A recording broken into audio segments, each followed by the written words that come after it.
Do you remember 2007? More specifically, October 2007? I want you to really close your eyes and go back there.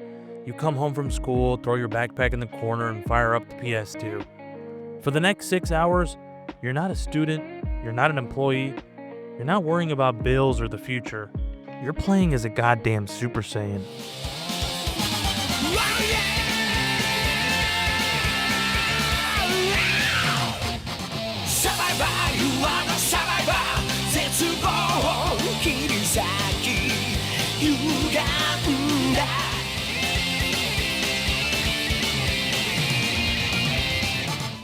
Dragon Ball Z Budokai Tenkaichi 3 wasn't just a video game for an entire generation of us.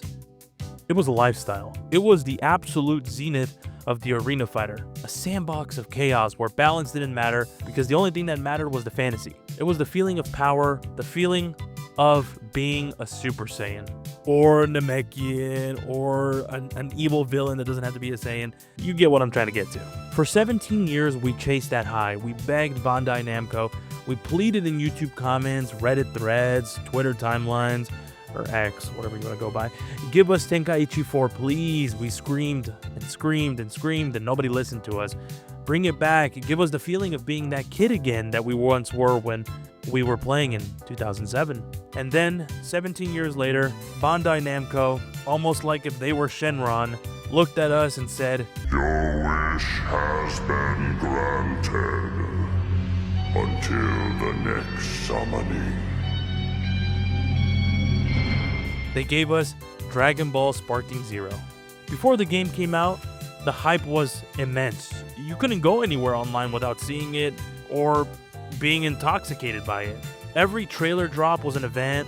The whole fan base was dissecting every frame. We were analyzing roster leaks and convincing ourselves that this was it. The messiah of anime games, returning to save us from the dark ages of lackluster content from Dragon Ball. We thought we were entering a new golden age. But now that the dust has settled, now that the honeymoon phase has burned out, we have to have an uncomfortable conversation. We have to admit something that actually hurts to say out loud. Dragon Ball Sparking Zero wasn't the savior of the franchise. It's a game that should never have existed. It is a tragic reminder that some legends should just stay dead. And it serves as the tombstone for one of the most disappointing eras in Dragon Ball history. When this game launched, it was mayhem.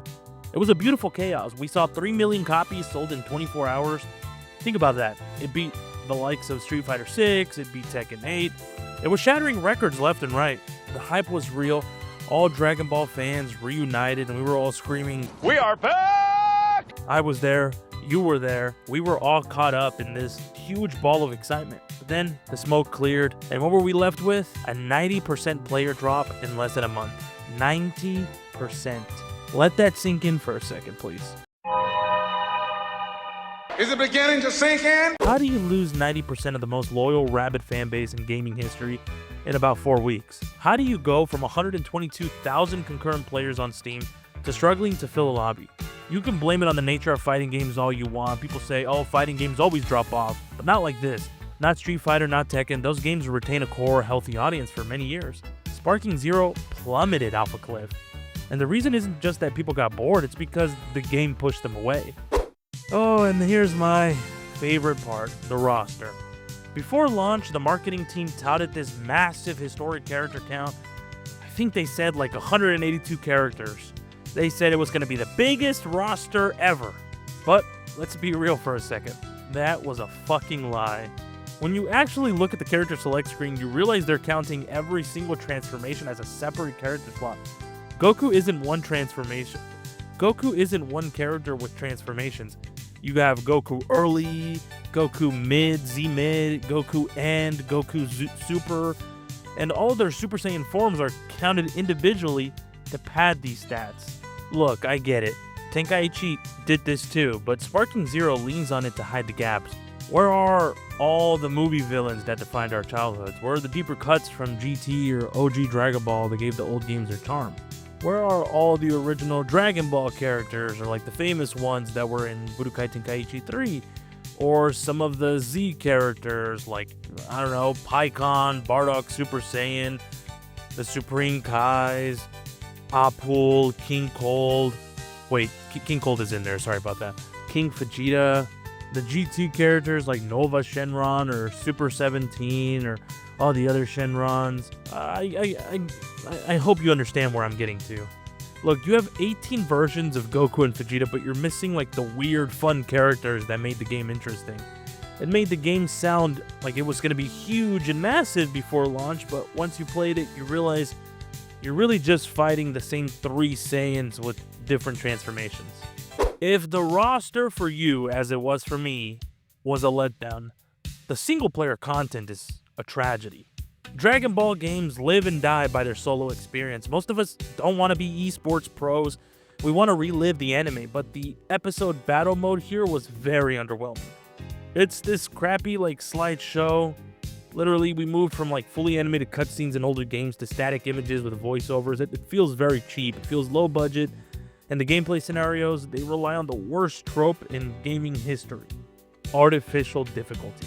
I don't know if you guys remember when the game first came out, the fighting Great Ape Vegeta scandal. I like to call it scandal. It's not that it was hard because the AI is outsmarting you. It's hard because the AI was blatantly reading your inputs. You press a button and the CPU reacts on frame 1. A lot of people came to this conclusion that it wasn't really a challenge. It's more of like the computer kind of cheating on you because developers couldn't figure out how to program a competent AI.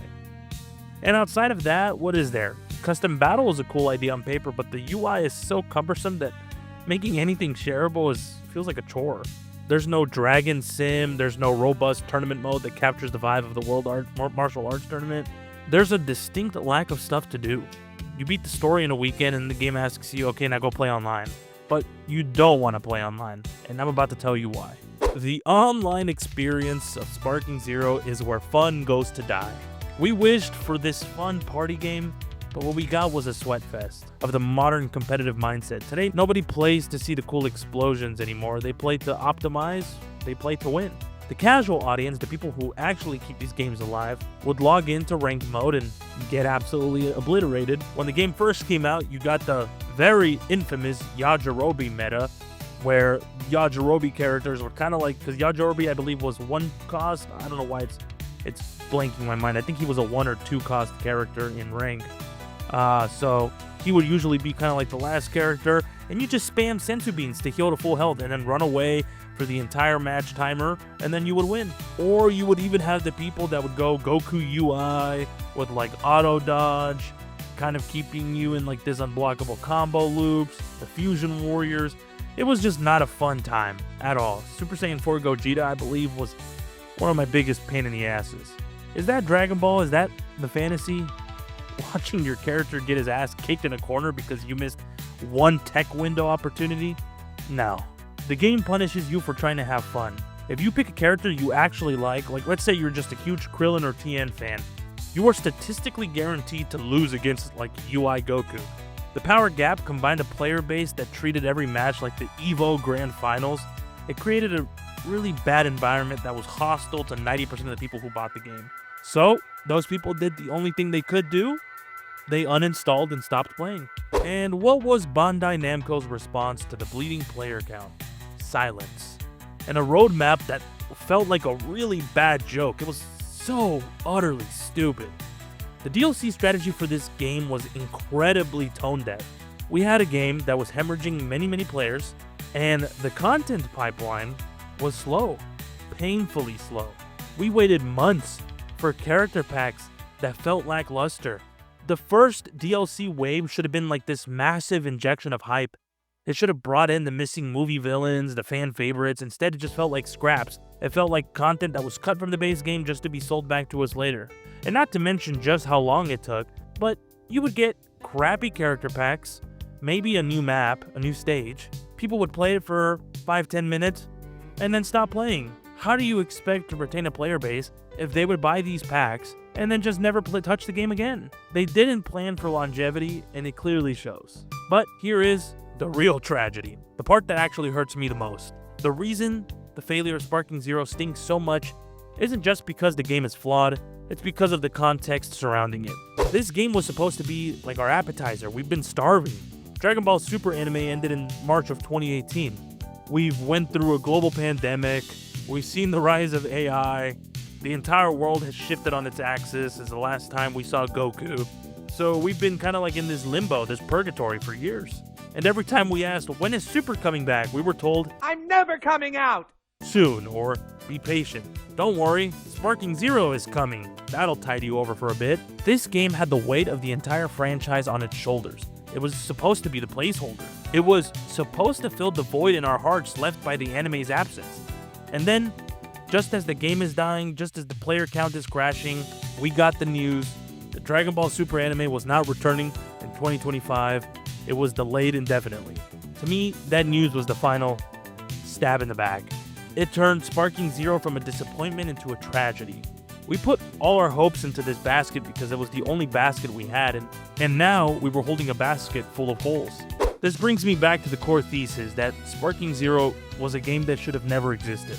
I don't say that because I hate Dragon Ball. I say that because I love it too much to watch it be paraded around like this. The mystique of Budokai Tenkaichi 3 came from its time and place. It was a product of an era before microtransactions, before esports, before optimization, before the internet ruined the concept of discovery. By bringing it back now, we didn't revive the legend, we exhumed a corpse. We forced a PS2 philosophy into a modern-day ecosystem, and the result pleased no one. It's too sweaty for the casuals, and it's too shallow for the competitive players, so it just lives in this very weird middle ground, serving not only to take our money for nostalgia, but to then discard us afterwards. The excitement of Sparking Zero ended entirely too fast, and now we were left standing in this wreckage, realizing that we spent 17 years waiting for a disappointment. It almost feels like a bad breakup. You wait for years for this person to come back into your life, you idealize them, but when they finally return, you realize you don't even know them anymore. The spark isn't there. Sparking Zero is a game out of time, it's a ghost, and honestly, I think I would have just preferred the memory. I would have preferred to keep Tenkaichi 3 on that pedestal in my mind, untouched and perfect. RIP Sparking Zero, you were the dream we should have never woken up from. Thank you guys for sticking around till the end of this video. Let me know your thoughts down below. Do you like Sparking Zero? Do you hate it? Do you live in like a middle ground about it? Do you think it's better than Budokai Tenkaichi 3? Let me know what you think. I would love to hear it and discuss with you in the comments down below. But besides that, hope you guys have a great rest of your day, and I'll speak to you soon.